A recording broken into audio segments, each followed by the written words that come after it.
Hello, ladies and gentlemen. Today, we're just looking at an article because I've kind of noticed something over the last few years, and it seems to be coming increasingly. I suppose it depends what side of the coin you're on. You either see it as an issue, or you see it as an idea which should be represented, even in, circumstances where it's not warranted.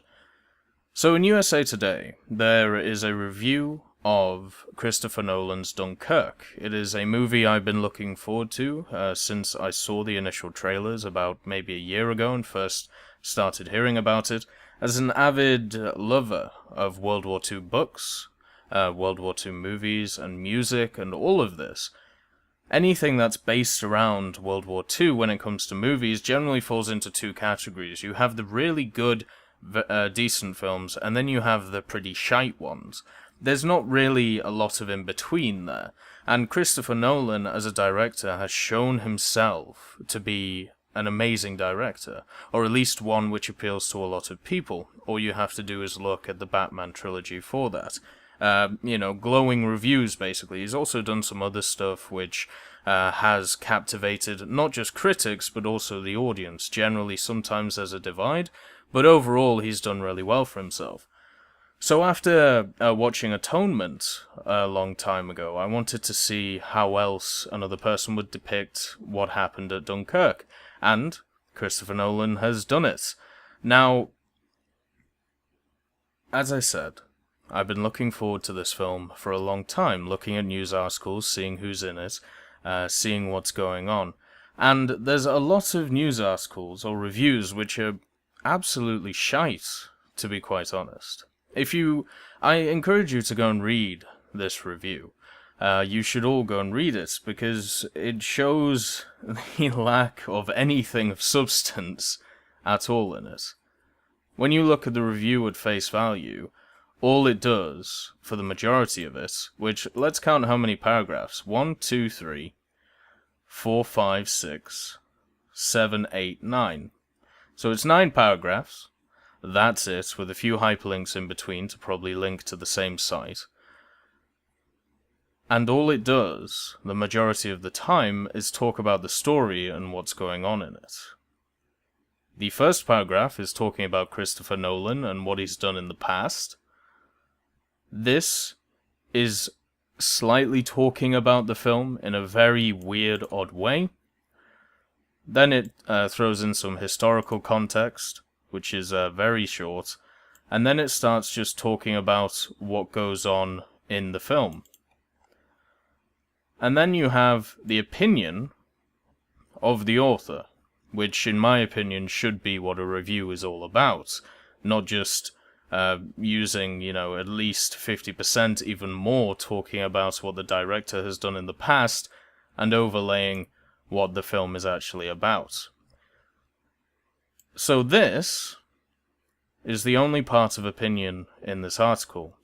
You also have this, which is just talking about the music. I suppose you could label that as opinion. And then you have this, which is the bit we're going to be talking about.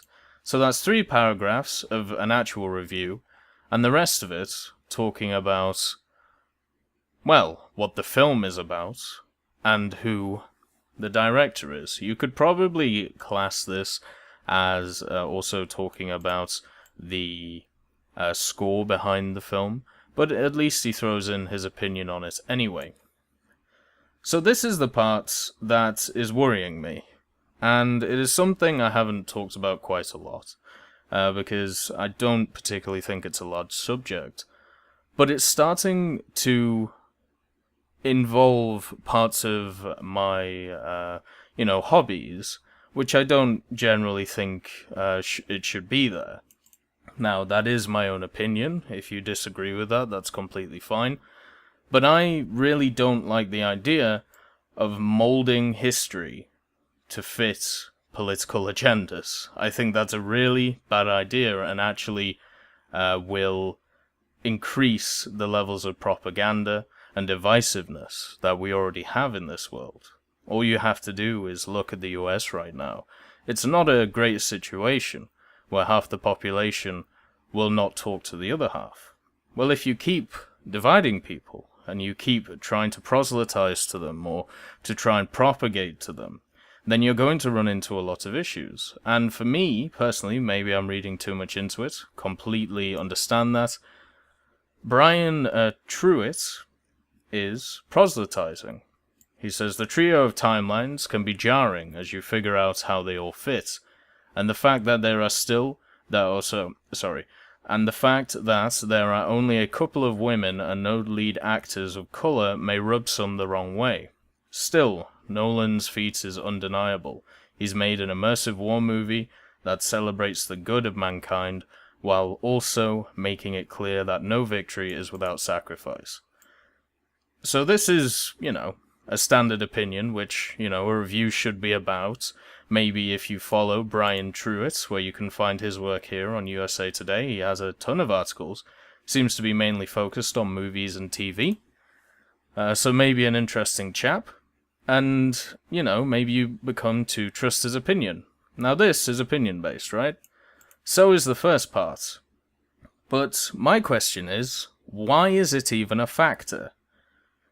If you have a movie that is based on a historical event, and that historical event does not include any leading women or any leading actors of color, why should this even be a consideration? And then if you create a movie about a historical event, and you throw in, as he says, actors of color and women in leading roles, it takes away from the historical context of that film, putting off the key audience that you're trying to appeal to. Dunkirk is a film not just for Christopher Nolan fans, it is also for history buffs. There's a reason why there is an economy based around World War II history and World War II memorabilia, World War II movies, TV shows, because it's a very important part of our history. Not just to show what happens when fascism is actually used as a controlling force to take over a large part of the world, but it's also a great tool to show what can happen with imperialism, which can happen with communism, fascism, anything which is incredibly dictatorial, and it is something that we should be teaching our young.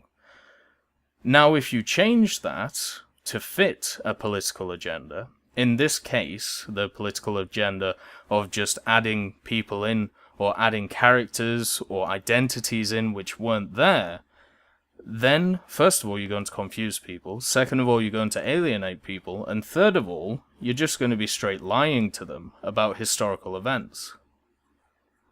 Now, for me personally, I'm not okay with that. I think it's a really terrible idea.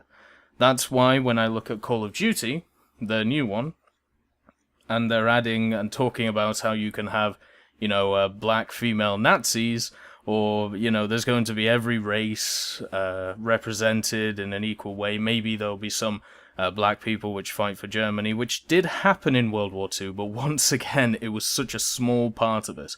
And then you have World War I, right, with the form of Battlefield 1, where they pushed this idea of having all of these, not all of these genders, but genders, race, all mixed in, because they went on the faux that it was supposed to be using World War I as a background to tell the story, which in my head is completely fine.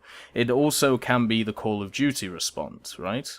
But for something like Dunkirk, which is based entirely on a historic event, if you decide to change that, and if you decide to add in all of these other factors just to try and appeal to different audiences, or just to try and show, how progressive we are, and stuff like that, it's a terrible idea.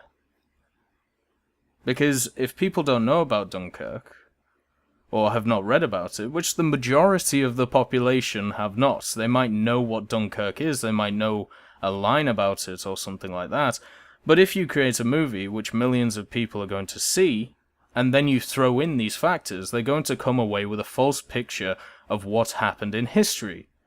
So therefore, it becomes propaganda. And it's a really, really bad road to go down. It's an unfortunate thing. It really is. And I hope this trend goes away, where we don't take historical events and try and, or at least try and propagate the idea that we should change them to include certain minorities or certain people who were left out, because I don't know, would it make them feel good?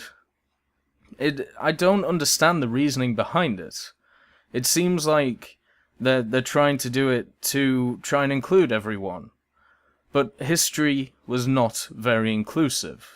It was a very bad thing. Or at least, when we look at World War II and we look at all of the competing ideas and, all of the people who died, even all of the innovation during World War II, what can happen when mankind is pushed to the furthest point? All of this stuff, right? It's interesting, but it is also disastrous, and it is something we must learn from. And if you change it to be a bit nicer or a bit better, I don't understand what that achieves apart from you make a few people feel better. Show me somebody at Dunkirk which you could spend, let's say, one of these timelines, because they have the trio of timelines. Show me a woman you could base it around, or a person of color, from the historical event. Just go and do it. And if you can't do it, don't even bother mentioning it, because it is not part of the story. But anyway, that's just a few thoughts. It would be interesting to see what people think. I think generally the idea is people like this, having inclusive, characters and stuff. And if your film is fiction, I'm completely fine with that. I think it should be not enforced, but at least encouraged. Oh, well, sorry, it should be encouraged. I shouldn't say at least. It should be encouraged, to just throw whatever you want in.